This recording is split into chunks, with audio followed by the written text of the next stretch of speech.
바울이 온 이태를 자기 셋집에 머물면서 자기에게 오는 사람을 다 영접하고 하나님의 나라를 전파하며 주 예수 그리스도에 관한 모든 것을 담대하게 거침없이 가르치더라. 아멘. 특별히 이 땅의 교회들이 본질을 벗어나 있거나 또는 회복이 필요할 때마다 항상 저희들이 가장 맨 먼저 기준점으로 참조하는 것이 바로 초대교회입니다. 이 초대교회는 사도행전 2장에서 시작이 되었습니다. 오순절날 성령님께서 예루살렘에 있는 120명의 성도들에게 최초로 하늘문이 활짝 열리고 폭포수와 같이 불의 혀와 같이 그들에게 임했습니다. 그날에 하나님은 하나님의 그 성령으로 탄생된 교회에 3,000명이 넘는 사람들이 구원을 받아서 그 교회에 들어올 수 있도록 역사하셨습니다. 그래서 이 사도행전에 이제 초대교회가 시작했던 그 당시에는 어디든지 교회가 세워진 곳에서는 폭발적으로 그런 교회의 성장이 일어났습니다.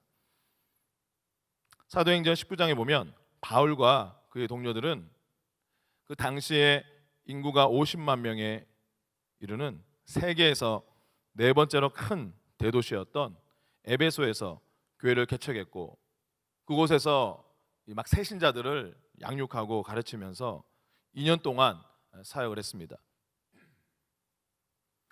그 에베소 교회가 아주 빠르게 성장하면서 급기야 에베소 교회, 세계에서 네 번째 큰 그 대도시의 그 경제를 좌지우지하는 어마어마한 영향을 미쳤습니다. 에베소에는 고대 현재로 지금 세계 7대 불가사의 중에 하나인 아데미 신전이 있는 그런 본거지였습니다. 그래서 이 에베소의 주요 산업은 자연스럽게 은으로 이 아데미 여신상을 만들어서 파는 것이 아주 가장 주된 그런 산업이었습니다. 바울이 2년간 이 에베소에 머무르는 동안 너무도 많은 사람들이 회심하고 예수님께 돌아왔기 때문에 이 아데미 여신, 이 신상, 이 우상을 판매하는 산업이 급격하게 이제 그 산업 자체가 몰락하게 되었습니다. 자, 그러면 누가 이제 가만히 있지 않을까요? 우상 제조업자들이 난리가 났습니다. 그들은 이 산업의 이 손실을 막기 위해서 거리에서 폭동을 일으킬 정도로 그렇게 교회가 막강하게 그 사회에 영향력을 끼쳤습니다. 이것이 바로 초대교회의 능력입니다. 교회가 세워지는 곳마다 엄청난 속도로 성장했고, 그 누구도 이 교회의 능력 앞에 저항할 수가 없었습니다. 자, 그래서 많은 목회자들이 우리는 초대교회로 돌아가야 된다라고 항상 또 요즘도 이렇게 많이 외쳐오고 있는데, 자, 그렇다면 이 초대교회가 어떤 모습의 교회였길래 우리 많은 목회자와 모든 사역자들이 그렇게 강조를 하는 것일까요? 초대교회 성도들은 지금 저와 여러분이 가지고 있는 교회에 대한 개념과는 완전히 다른 교회에 대한 개념을 가지고 있었습니다. 이 시간 잠시 여러분들이 서기 95년 고대 로마의 한 거리를 여러분들이 걸어가고 있다라고 한번 마음속으로 상상해 보시기 바랍니다. 그때는 아마도 오순절 성령 강림 사건이 있었던 그 이후에 한 60년 정도가 흘렀겠죠. 만약에 여러분들이 그 당시 기독교 가정에서 자란 그런 신앙의 가정에 자란 사람이었다면 할머니, 할아버지로부터 오순절날 성령 강림 사건이 얼마나 어마어마한 것인지 아마 굉장히 귀에 딱지가 않도록 자주 들었을 것입니다. 이 시간 우리는 그 당시에 이 초대교회 전형적인 교회 예배를 우리가 한번 들어가 보겠습니다. 제가 지금부터 여러분들에게 묘사하는 이 설명은 로버트 하이들러 목사님이 쓴 사도적 교회라는 책에 보면 이 목사님이 성경의 사도행전과 그리고 바울 서신서 그리고 그 당시 초대교회 기독교 문헌에 기록되어 있는 자료들을 기초해서 정리한 내용입니다. 자, 이제 우리는 토요일 저녁 초대교회 예배를 드리러 갑니다. 당시 유대인은 새로운 한 주가 토요일 날 해질 무렵에 시작한다고 생각했기 때문에 주로 토요일 날 저녁에 오늘날 우리가 흔히 말하는 주일 예배가 그때 있었습니다. 그들은 때로는 에베소에 있는 큰 두란노 서원에서 모이기도 하고 예루살렘 성전 뜰에서도 모이기도 했지만 그러나 유대인들의 주된 관행에 따라서 그 당시에 교회 예배는 주로 가정에서 가정교회로 드려졌습니다. 이제 여러분은 이 전형적인 여러분들이 혹시 예전에 그 영화 속에서 봤던 그런 로마 양식의 그런 집 문 앞에 도착해서 그 집 주인의 따뜻한 환영을 받습니다. 여러분들이 설레는 마음으로 그 문으로 들어가면 입구를 가로질러 있는 커다란 그 집안에 있는 안마당, 열린 안마당을 아마 여러분들은 보게 될 것입니다. 그곳에는 어느새 먼저 온 사람들로 가득 차 있고 마치 어떤 파티나 축제를 벌이고 있는 것처럼 그런 느낌을 여러분들은 받으실 것입니다. 어떤 사람들은 수금을 타기도 하고 플룻을 불기도 하고 탬버린을 연주하면서 노래하고 춤추며 손뼉을 치고 있습니다. 이것이 초대교회가 하나님을 찬양했던 그러한 모습이었습니다. 초대교회에서는 찬양을 많이 하고 또 춤을 추면서 자유롭고 또 기뻐하면서 아주 마음껏 셀레브레이션을 했던 그런 분위기였습니다.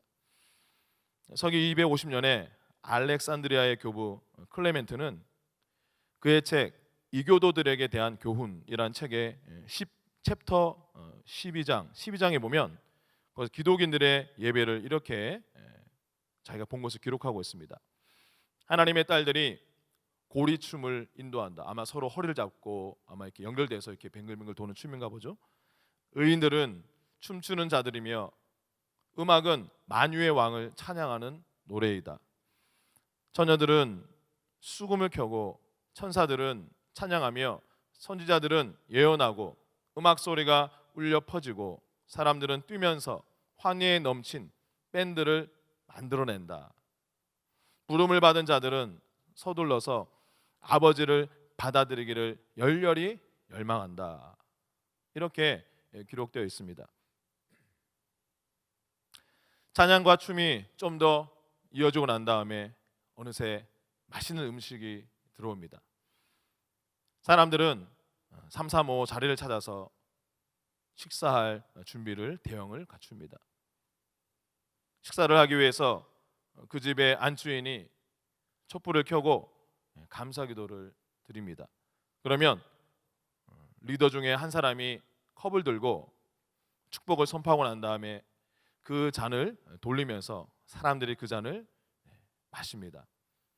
그리고는 빵 한 덩이를 집어서 감사기도를 드리고 사람들에게 그 빵을 뜯어서 돌립니다. 이것이 바로 성만찬이 가정교회에서 처음 시작된 그런 정황들입니다. 식사를 하면서 사람들은 즐겁게 교제하면서 또 자기가 받았던 은혜를 간증하고 또 나눔을 풍성하게 합니다. 그러던 중에 식사 가운데 리더 중 한 명이 일어나서 사도가 그 교회를 향해서 보낸 편지를 큰 소리로 읽습니다. 교회 리더들은 당시에 여러 가지 공동체 안에 있는 문제들에 대해서 어떤 조언을 구하기 위해 사도들에게 편지를 보냈습니다. 우리가 지금 신약성이 가지고 있는 바울 성경에 많은 편지들이 그렇게 해서 탄생된 것입니다. 자, 식사 후에는 어떤 분위기의 변화가 생길 때까지 예배가 계속됩니다. 자, 그러다가 그 분위기 가운데 아주 미묘한 변화가 감지되기 시작합니다. 공기가 좀 더 무거워지고 내 손에 뭔가가 만져질 수 있을 만큼의 하나님의 충만한 임재가 그 집안 마당과 뜰에 구석구석 스며들게 됩니다. 바울은 이런 광경을 고린도전서 5장에서 교회가 모일 때 주님의 능력이 임하여 그들과 함께 있었다라고 기록하고 있습니다. 그들이 하나님의 임재를 느끼고 감지하면 어떤 이들은 하나님의 경배하기 위해서 땅에 엎드리기도 하고, 또 어떤 사람들은 하나님을 환영하기 위해서 자기의 심령 깊은 곳에 그 주님을 영접하기 위해서 손을 들기도 하고, 그러면서 하나님의 임재가 그들 가운데 머물게 되면 본격적인 사역이 일어나기 시작합니다. 제가 예전에 99년도에 이런 경험을 한 적이 있습니다. 어느 모임에서 하나님 임재가 너무나 강했을 때 제가 1시간 반 동안 울음을 그칠 수 없이 하나님의 환상을 보면서 하나님을 정말로 처음 했던, 아마 이제 그러한 경험들이 초대교회는 아마 비일비재했던 것 같습니다. 자, 이런 초대교회 사역에 대해서 바울은 고린도전서 14장 26절 31절에서 이렇게 기록하고 있습니다. 너희가 모일 때 각각 찬송시도 있으며 가르치는 말씀도 있으며 계시도 있으며 방언도 있으며 통역함도 있나니 너희는 다 모든 사람으로 배우게 하고 모든 사람으로 권면을 받게 하기 위하여 하나씩 하나씩 예언할 수 있느니라. 초대교회에서도 분명한 리더십 체계가 있었지만, 그러나 우리가 신약성서에서 발견할 수 있는 놀라운 점은 그 교회 구성원 거의 모든 사람들이 그 사역에 참여하고 있었다라는 것입니다. 그런 중에 어떤 한 여자 성도님이 치유에 대한 지식의 말씀을 선포합니다. 바로 그때 어떤 남자가 손을 들고 제가 바로 그렇게 아픈 사람이고 제가 그 치유가 필요합니다 라고 이렇게 말을 합니다. 그러면 성도들은 어느새 그 손든 사람 주위에 모여서 손을 얹고 기도합니다. 그 순간 그 남자는 즉시로 치유를 받습니다. 어떤 사람들은 하나님의 말씀, 레마의 말씀을, 자기의 감동으로 온 그 말씀을 선포하고 읽으니까 그 교회에서 교사의 직분을 담당했던 그 은사 있는 사람이 그 선포된 말씀을 사람들에게 설명을 해줍니다. 그러면서 어떤 또 저 구석에서는 예언적인 노래, 또 영의 노래를 하나님 앞에 올려드립니다. 그럴 때 많은 그 자리에 있는 성도들은 그 성령의 기름 부음에 터치받고 감동되어서 눈물을 흘리기 시작합니다. 예언이 여기저기서 선포됩니다. 방언과 방언 통역함이 자연스럽게 일어납니다. 찬양이 점점 더 뜨거워집니다. 그때 한 남자 성도가 그 공동체 예배 저 구석에 앉아 있는 한 가족을 소개합니다.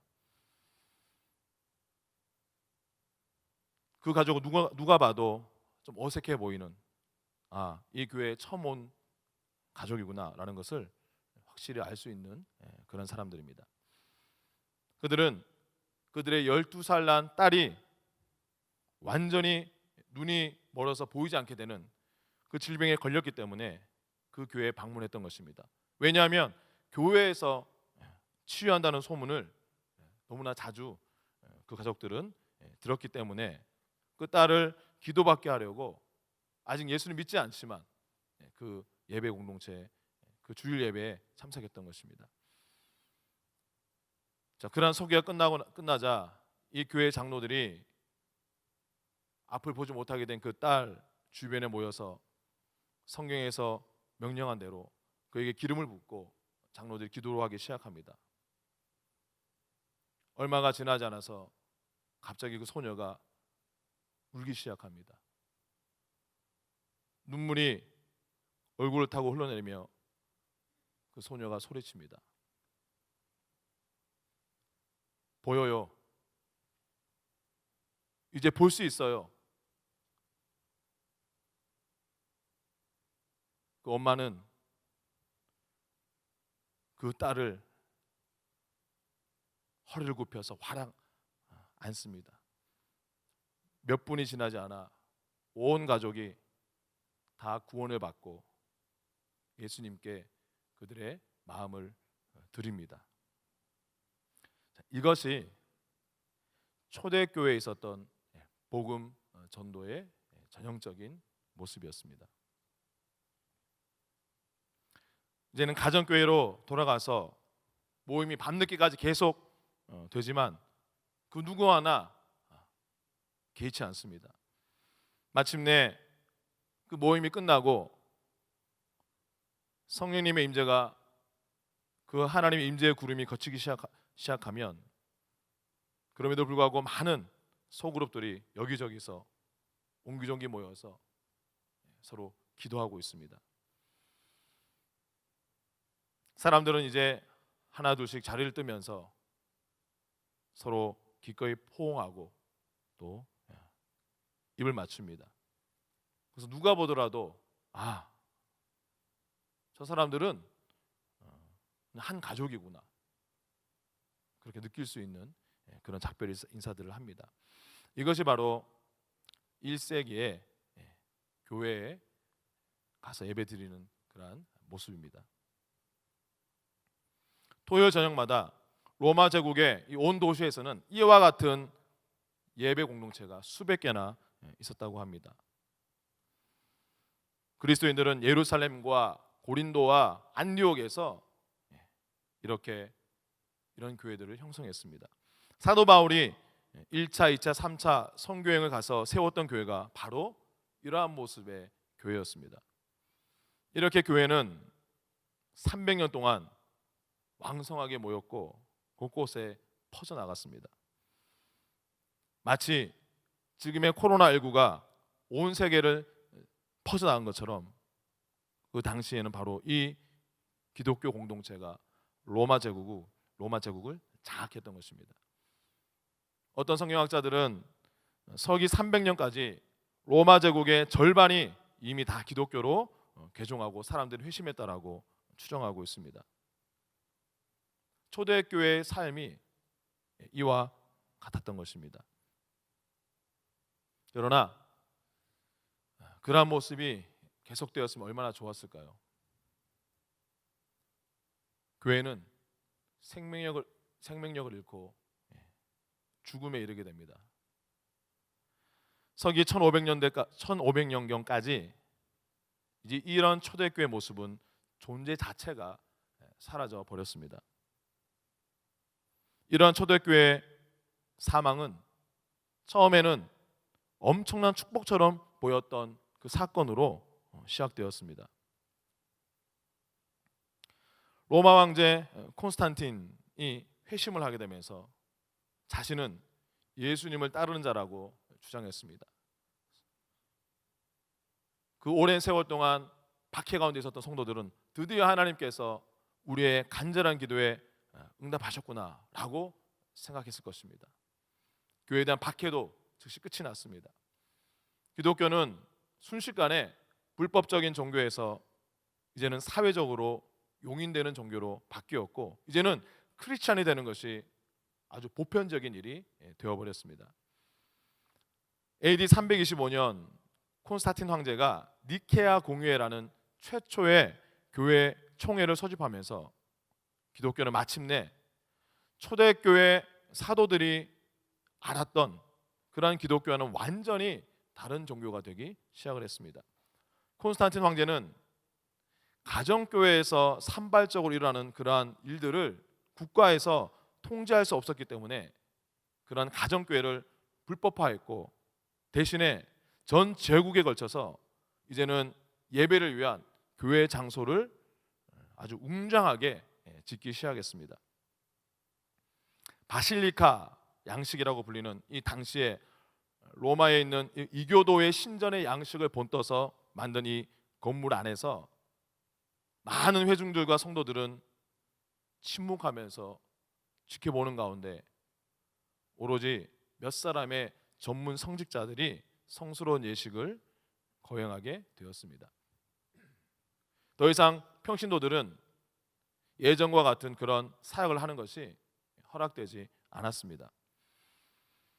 중세 암흑기 이 시대에는 일반적인 성도들은 교회에서 찬송하는 것조차도 허용되지 않았고, 그 찬송과 음악은 전문 성가대가 도맡아서 하게 되었습니다. 그러나 최악의 가장 나쁜 변화는 로마 제국이 이교도와 기독교가 첨예하게 분리되는 것 때문에 아주 속이 탔던 콘스탄틴 황제가 이 이교도와 기독교를 융합하기 위해서 이교도의 그러한 이교도적인 요소들을 교회 안으로 계속 들여보내게 함으로써 이제는 제국을 통일하려고 했던 그 시도 가운데서 최악의 변화가 생긴 것입니다. 그것 때문에 우상 숭배와 이교주의가 교회에 침투해 들어왔고, 이제 성령님은 교회를 완전히 떠났습니다. 당시 교회와 성직자들은 정치적으로, 군사적으로 어마어마한 힘을 가지게 되었지만 하나님의 능력은 완전하게 잃어버렸습니다. 만약에 여러분이 중세시대 교회 성도라면 성경을 펴서 읽는 것 자체가 금지되었습니다.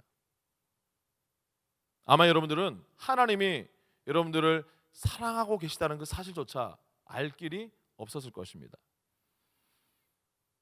하나님의 능력이나 성령의 은사도 이제는 이해하지 못했을 것이고, 심지어는 어떻게 해야 내가 구원받는지도 아마 알지 못했을 것입니다. 교회는 완전히 죽어버렸습니다. 1000년이 넘는 세월 동안 그리스도의 몸된 교회는 바로 이러한 죽음의 권세 아래에 놓여지게 되었습니다. 그러나 1500년경을 시작으로 하나님은 다시 교회를 회복시키기 시작하셨습니다. 하나님은 독일 출신의 아주 키 작은 땅딸막이 했던 수도승 마틴 루터를 통해서 역사하기 시작했습니다. 루터는 성경을 선물로 받은 그 성경을 연구하고 읽으면서 구원은 예수님의 믿음으로 받는 것이지 교회 의식이나 교회 예식을 통해서 내 행위를 통해서 받는 것이 아니라는 것을 알게 되었습니다. 그 성령의 계시를 통해서 루터는 구원을 받게 되었습니다. 그 이후에 루터는 자기 성도들에게 오직 믿음으로 구원을 얻게 된다라고 이제 말씀을 가르치고 그 교리를 가르치기 시작했습니다. 그러나 당시에 루터의 그 가르침은 너무도 급진적인 것이었기 때문에 그 카톨릭 교회는 루터를 화형에 처하려고 했었던 것입니다. 이 루터가 하나님의 기가 막힌 은혜 가운데 이 성경을 당시 보통 국민들인 독일 국민들이 그 성경을 읽을 수 있도록 라틴어에서 독일어로 이제 성경을 번역하기 시작하면서 이제는 비로소 일반 기독교인들이 직접 본인이 자신의 언어로 성경을 읽을 수 있게 되었습니다. 그 일은 기독교 역사뿐만 아니라 이 세계 역사상 어마어마한 혁명적인 것이었기 때문에 결국 여러분들이 잘 아시는 종교개혁이 일어나게 되었습니다.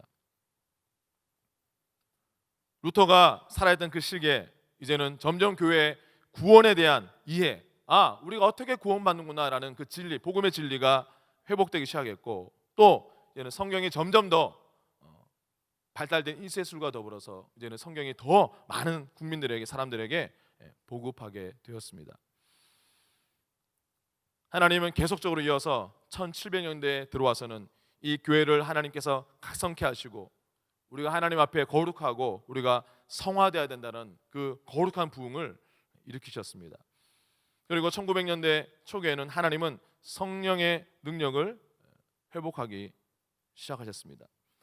20세기에는 오순절 운동, 치유 운동, 은사주의 운동, 예언 운동, 사도 운동 같은 연이은 성령님의 역사하심과 물결 가운데서 하나님은 이 교회 안에 다시 초대교회와 같은 그런 영적인 은사를 하나님 계속 들여보내고 계셨던 것입니다. 그러나 이 모든 것은 하나님의 큰 그림 가운데 준비 작업에 불과했던 것입니다. 이러한 운동을 통해서 하나님은 이제는 이 하나님의 교회가 주님의 부활 생명을 받을 수 있도록 준비하셨습니다. 2000년대 뉴 밀레니엄에 우리가 접어들면서 이제 교회의 역사가 본격적으로 세 번째 천년의 시대에 돌입했습니다. 서기 천년 이전에 그 천년 동안, 그 다음에 천년 하나 둘 이제 2000년 세 번째. 요한복음 2장 19절에서 예수님이 이렇게 말씀하셨습니다. 이 성전을 헐라 내가 사흘 동안에 일으키리라. 자, 우리는 이 말씀 속에서 예수님이 자신의 육체에 대해서 3일 만에 부활하실 것, 육체에 대해서 말씀하셨다는 것을 알고 있지만, 그러나 동시에 여러분 뭐가 주님의 몸입니까? 바울은 이 교회가 예수님의 몸이라고 우리에게 분명하게 그 영적인 원리를 알려주고 있습니다. 바로 주님의 몸된 교회가 이제는 사흘 만에 세 번째 천년의 시대에 돌입했을 때 그 교회는 그 부활한 3일째 되는 날 그 시대에 이제는 돌입하게 된 것입니다.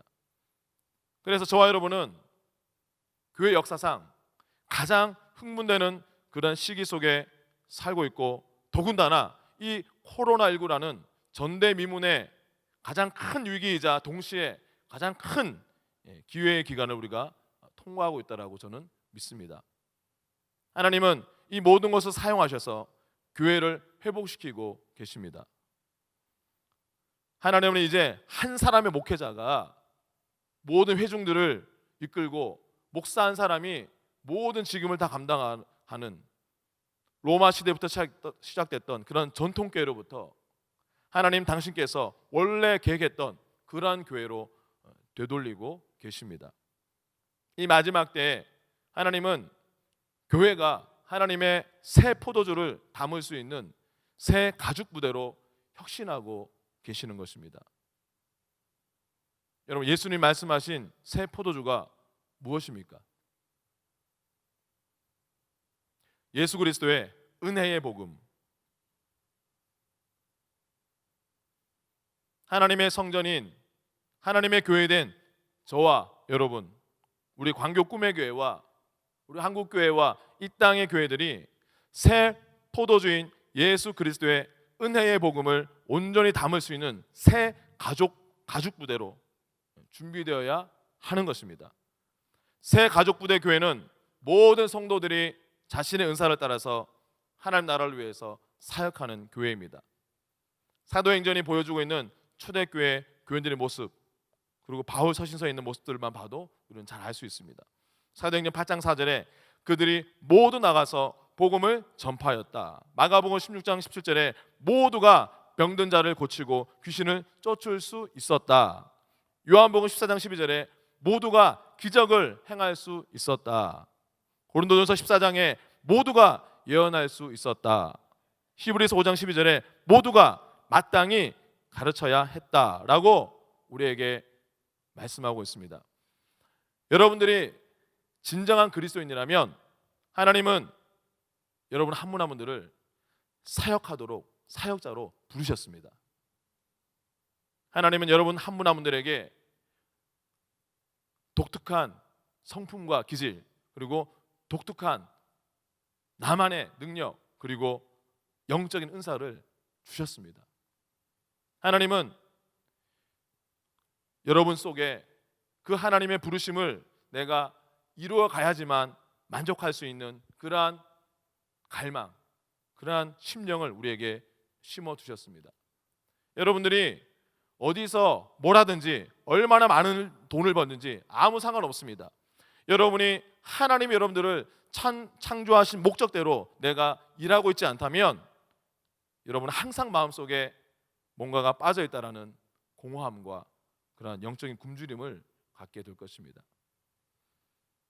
한 사람의 목회자가 사역하고 나머지 성도들은 거의 훈련받지 않고 구비되어 있지 않으면 세상은 전도되지 않고 교회는 현상 유지를 위해서 고군분투하다가 점점점 줄어들게 되어 있습니다.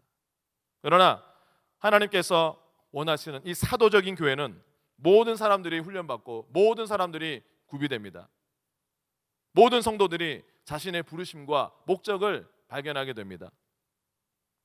모든 사람이 자신의 은사를 따라서 사역하고 교회는 이 땅에서 강력한 군대가 되는 것입니다. 그것을 통해서 이 광교와 대한민국과 열방이 변화되는 것입니다. 새 가죽부대의 교회가 가는 곳마다 이런 일들이 일어나게 될 것입니다.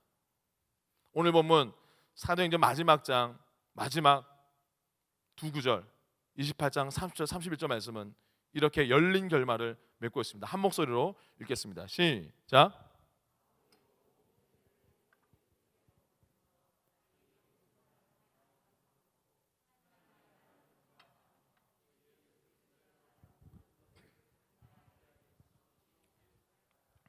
아멘. 여러분, 이제 우리는 준비해야 합니다. 사도 바울이 로마에서 가택연금을 당했지만 그는 그 집에서조차도 담대하게 거침없이 하나님의 나라와 예수 그리스도의 복음에 관한 모든 것을 가르쳤습니다. 이제는 코로나19뿐만 아니라 앞으로는 이러한 팬데믹과 현상들이 더 짧은 주기로 더 자주 일어나게 될 것입니다. 그것을 위해서 우리는 모일 수 있을 때 열심히 모여서 복음으로 성령으로 철저히 자신을 훈련하고 무장해서 이제는 또 어느 순간에 갑자기 이제는 모이기 어려운 시기가 닥치면 이제는 가정에서 신령과 진정으로 예배하고 그곳에서 기도하고 가정의 자녀들에게 하나님의 나라가 무엇인지 예수 그리스도의 복음이 무엇인지 분명하고 확실하게 전하고 가르칠 그러한 진리를 여러분들의 손에 확실하게 쥐고 있어야 합니다. 다음 달 8월 9일에 시작하는 제자훈련 DMT에 참여할지 말지 여러분들 반드시 기도해 보시기 바랍니다. 처음부터 접지 마시고 하나님께 물어보십시오. 하나님 혹시 지금 이 기회가 저를 위한 기회인지 제가 하길 원하시는지 여러분들이 기도하시고 하나님의 감동 안 주시면 안 하셔도 됩니다. 여러분들이 그것에 대해서 고민하지 않고 함께 묻지 않고 여러분들이 결정하는 것은 아닙니다. 지난 29일 동안 액츠 29에 참여하시느라 정말 수고 많으셨습니다. 이번 액츠 29의 주제처럼 복음으로 여러분들이 무장하셔서 여러분들 복음의 진리로 무장되면 내가 어떻게 구원받았는지 내 안에 영원히 계시는 하나님이 어떤 분이신지를 여러분들이 더 분명히 깨닫고 알게 되므로 그 진리를 누리게 됩니다. 그럼 어떻게 됩니까? 담대하게 됩니다. 그리고 성령으로 뜨겁게 기도하는 그 기도줄을 여러분들이 29일 동안만 여러분들이 뜨겁게 붙들고 있다가 놓지 마시고 그것을 계속적으로 지속적으로 확실하게 붙드셔서 이미 이 모든 변화를 아시고 이 모든 것을 주도하시는 하나님의 능력으로 여러분들이 충만해져서 거침없이 하나님의 사명을 위한 승리하며 나아가는 저와 여러분 우리 광교 꿈의 교회가 되시기를 주의 이름으로 축원드립니다.